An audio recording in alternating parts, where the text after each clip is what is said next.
Hello viewers, welcome back to another video. My name is Aisha and you're watching Pakistani Ash Reaction. सबसे पहले मैं आप लोगों का बहुत ज़्यादा शुक्रिया अदा करती हूँ कि इंडिया के लोगों ने मेरी वीडियो को पसंद किया। उन्होंने कमेंट बॉक्स में अच्छे अच्छे कमेंट्स किए, मेरे चैनल को सब्सक्राइब किया और मुझे बहुत अच्छा लगा।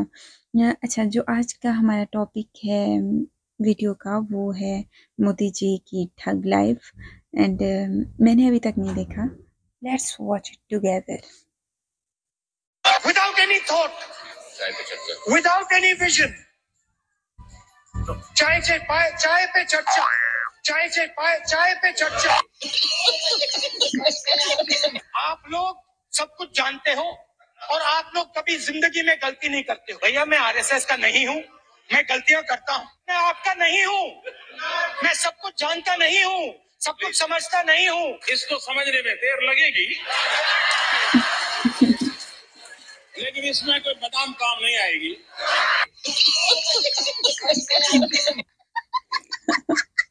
प्रधानमंत्री यहाँ खड़े होते हैं, कहते हैं नारेगा जैसी बेकार योजना मैंने कभी नहीं देखी। नारेगा, मनरेगा, मनरेगा, तो बोलने दो। पहले नरेगा और फिर कुछ एक नया ज्ञान हुआ तो फिर वो मनरेगा। ऐसे कहता हूं, हमारी यूपीए डील में हवाई जहाज का दाम 520 करोड़ रुपए प्रति हवाई जहाज। हवाई जहाज के लिए यूपीए ने 540 करोड़ रुपए दिया था। 20 करोड़ एक हवाई जहाज 526 करोड़ रुपए का था। अरे कहना क्या चाहते हो? झूठ बोलता है उसके लिए पहली शर्त होती है कि उसकी मेमोरी पावर बहुत शार्प होना चाहिए। वो एक दिन एक आंकड़ा बोले, दूसरे दिन दूसरा बोले, तीसरे दिन तीसरा बोले। प्रधानमंत्री अपनी आंख मेरे आंख में नहीं डाल सकते। प्रधानमंत्री अपनी आंख मेरे आंख में नहीं डाल सकते। यहाँ पूछा गया कि प्रधानमंत्री अपनी आंख में मेरी आंख भी नहीं डाल सकते। माननीय अध्यक्ष महोदया, सही, हम कौन होते जो आपकी आंख में आंख डाल सके? तो गरीब माँ का बेटा, पिछड़ी जाति में पैदा हुआ, गांव से आया।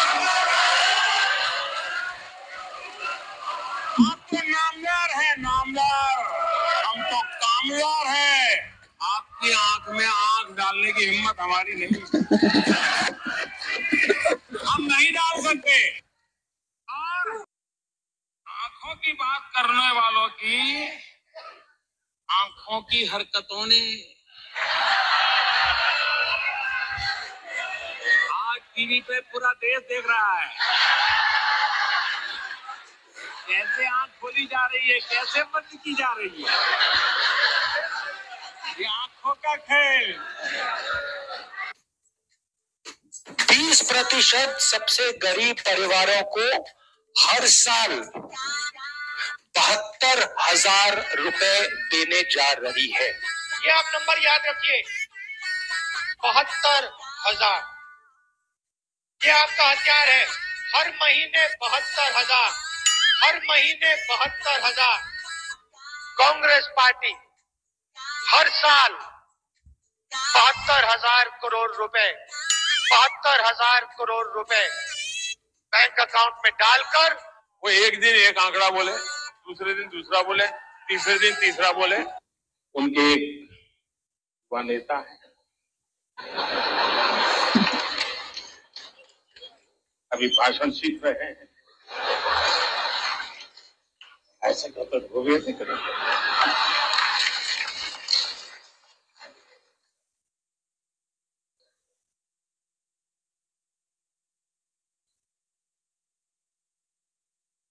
जब से उन्होंने बोलना सीखा है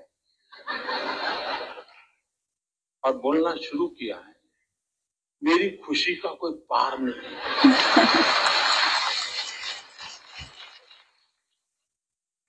2009 में पता ही नहीं चलता था कि भाई इस पैकेट के अंदर क्या है, पता ही नहीं चलता। अब पता चल रहा है कि ये है, ये नहीं। न बोलते तो बड़ा भूकंप आ जाता था,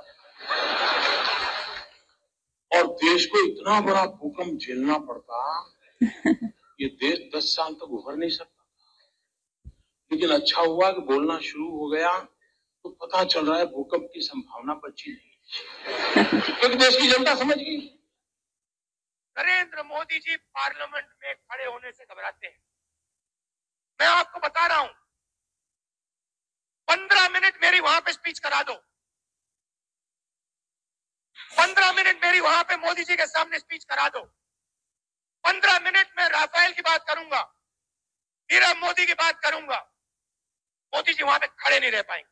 कांग्रेस अध्यक्ष जी ने हाल ही में मुझे एक चुनौती दी। उन्होंने कहा, अगर मैं संसद में 15 मिनट बोलूंगा तो मोदी जी बैठ भी नहीं पाएंगे। 15 मिनट बोलेंगे, ये भी एक बहुत बड़ी बात है। 15 मिनट के भाषण के दरमियान कम से कम 5 बार श्रीमान विश्वेश्वरैया जी का नाम का उल्लेख 5 बार कर दीजिए। विश्वेश्वरैया, विश्वेश्वरैया, विश्वेश्वरैया। ये तो टिकटॉक हो गई है फनी।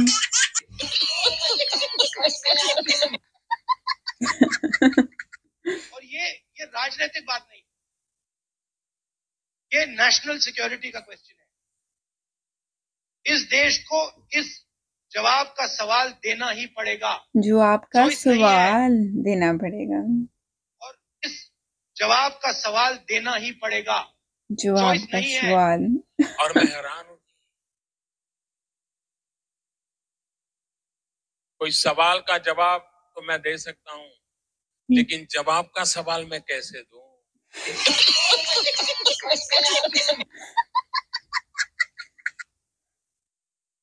कौन है ये बंदा? नाइस। तो जवाब का सवाल मांगते हैं, जिनको ये समझ नहीं है कि पहले सवाल आता है कि पहले जवाब आता है। क्या ये आपका भला करेंगे क्या? 7 में से 10 में से 7 गुजरात में, और 1 में से 2 बच्चे, और 1 में से 2 बच्चे भूखे हैं, वेल नरिश्ड हैं। वो कहते हैं गुजरात में 1 में से 2 बच्चे कुपोषण वाले। 1 में से 2 बच्चे। समझ आया आपको? 1 में से, अब क्या करूं भाई, मेरा खुदा नहीं, ऐसा मेरा कौन सा नसीब होगा कि मुझे इनसे पूछने की नौबत। अरे कोई समझदार होता तो इस बात की तो करवा दे। 1 में से 2 बच्चे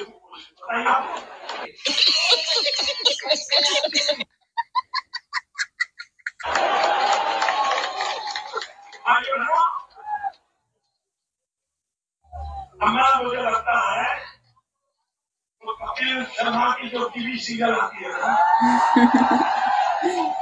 अब थोड़े दिन में बंद हो जाए, इसी का सारा इकट्ठा करके टीवी वाले दिखा देंगे तो चुनाव की पूरी काम कर गए। भाइयों बहनों, कांग्रेस के नामदार कंफ्यूज लीडर, वो जहां जाते थे जेब में से मोबाइल फोन निकालते थे, और जहां भी जाते थे मेड इन छिंदवाड़ा मोबाइल बनेगा, इन उज्जैन बनेगा, मेड इन इंदौर बनेगा। ये कहते थे कि नहीं कहते थे? भाई उनके चुनावी घोषणा पत्र में कहीं उल्लेख है क्या? ये उनका मेड इन मोबाइल का उनके घोषणा पत्र में कहीं उल्लेख है क्या? जिस पार्टी के नेता के भाषण को उसकी पार्टी सीरियस नहीं लेती है, क्या उसको सीरियस लेना चाहिए क्या? लेना चाहिए क्या? जो नामदार हर गली मोहल्ले में कहता है कि made in Chhindwara, made in Gwalior, made in Indore, made in Ujjain, अच्छा हुआ मेड इन जापान नहीं बोले वो। बोल सकता था। भाइयों बहनों, ऐसा नेता जिसको उसकी पार्टी सीरियस नहीं लेती है, मुझे विश्वास है देश की जनता कभी उसको सीरियस नहीं लेगी। उनको जब पता चला कि मैडम की जब सरकार थी रिमोट कंट्रोल, तब देश में मोबाइल की 2 फैक्ट्री थी, और चाय वाले की सरकार बनी तो मोबाइल की 125 फैक्ट्री हो गई। No doubt. अब ये इनको हजम नहीं हो रहा है, इनको हजम नहीं हो रहा है। अब उनको ध्यान आ गया कि अब जेब में से मोबाइल निकालना बंद कर दिया। भाइयों बहनों, क्या ऐसे लोगों को आप देंगे देश? आपके अंदर मेरे लिए नफरत है, आपके अंदर मेरे लिए गुस्सा है, आपके लिए मैं पप्पू हूँ, आपके लिए मैं अलग अलग गाली दे सकते हो। No, this is not necessary. No. उठो।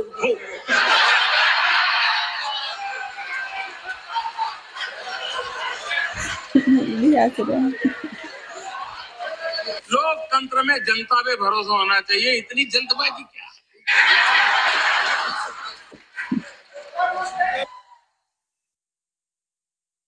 ऐसा नेता जिसको कोई बच्चा पूछे कि एनसीसी के विषय में आप क्या जानते हो, तो सोचता है नहीं मैंने सुना नहीं। ऐसा नेता जो कैलाश मानसरोवर से जाकर के आया हो और मध्य प्रदेश में उसी पार्टी का पूछे कोई दूसरे दिन कि जरा कैलाश मानसरोवर का बताओ, तो सोचा कैलाश मानसरोवर, आपने वीडियो देखा होगा। अब हम आत्महत्या कर रहे हैं, हमारे लिए इस देश में भविष्य नहीं बचा।